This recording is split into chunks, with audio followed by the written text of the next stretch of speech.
Assalamualaikum warahmatullahi wabarakatuh. Alhamdulillah nahmaduhu wa nusalli wa nusallimu ala rasul karim. Amma ba'd. Saudara sekalian yang dimuliakan oleh Allah Subhanahu wa taala. Pada kesempatan ini kami akan mengisahkan kisah Sayyidatina Asma radhiyallahu anha. Sayyidatina Asma binti Yazid Ansori radhiyallahu anha adalah seorang sahabiah. Suatu ketika ia mendatangi baginda Nabi sallallahu alaihi wasallam dan berkata, "Ya Rasulullah, ayah dan ibuku korbankan untuk aku datang sebagai utusan kaum wanita. Sungguh engkau utusan Allah Subhanahu wa taala bagi kaum laki-laki dan juga wanita. Untuk itu kami sebagian kaum wanita telah beriman kepada Allah Subhanahu wa taala dan kepadamu. Kami kaum wanita selalu tinggal di dalam rumah, dibatasi oleh hijab-hijab dan sibuk berkhidmat kepada suami. Kami mengandung anak-anak mereka, sedangkan kaum lelaki dapat melakukan amalan yang memborong pahala. Mereka dapat menghadiri sholat Jum'ah, dapat berjamaah sholat 5 waktu, dapat menjenguk orang sakit, menyertai jenazah, pergi haji, dan yang paling utama, mereka dapat berjihad di jalan Allah Subhanahu wa taala.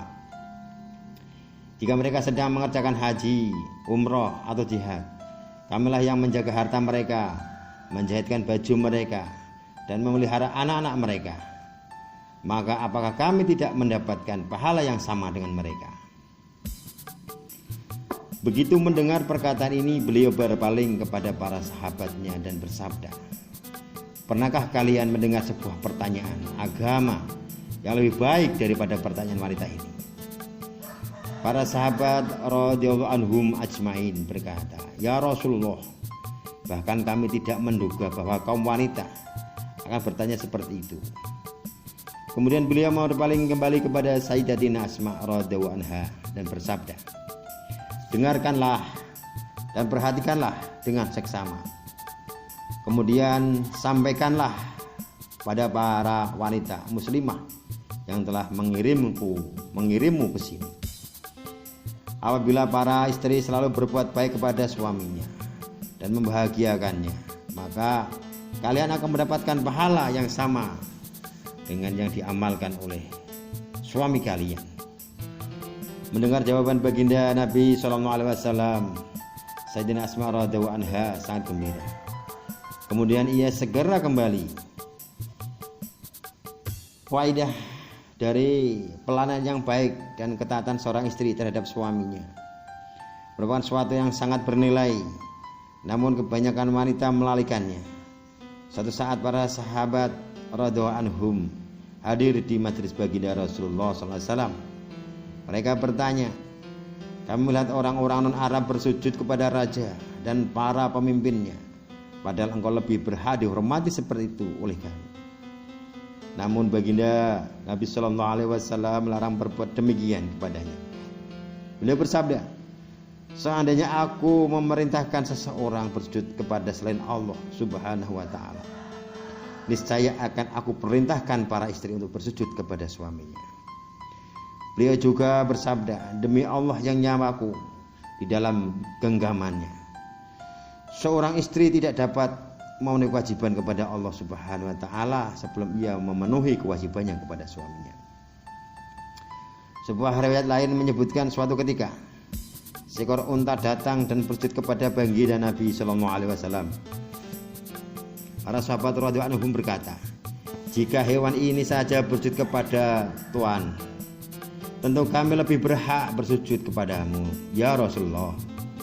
Lalu beliau menjawab, "Seandainya aku memerintahkan seseorang bersujud kepada selain Allah Subhanahu wa taala, maka akan aku perintahkan seorang istri bersujud kepada suaminya." Dalam hadis lain disebutkan bahwa beliau bersabda, "Jika seorang istri meninggal dunia dan suaminya ridho kepadanya, pasti ia masuk surga." Sebuah hadis lain menyebutkan, seorang istri yang memarahi suaminya dan berpisah tidur malam harinya, maka para malaikat melaknatinya. Beliau juga bersabda, ada dua jenis manusia yang sholatnya tidak akan diterima, sehingga tidak akan naik ke atas melebihi kepala mereka.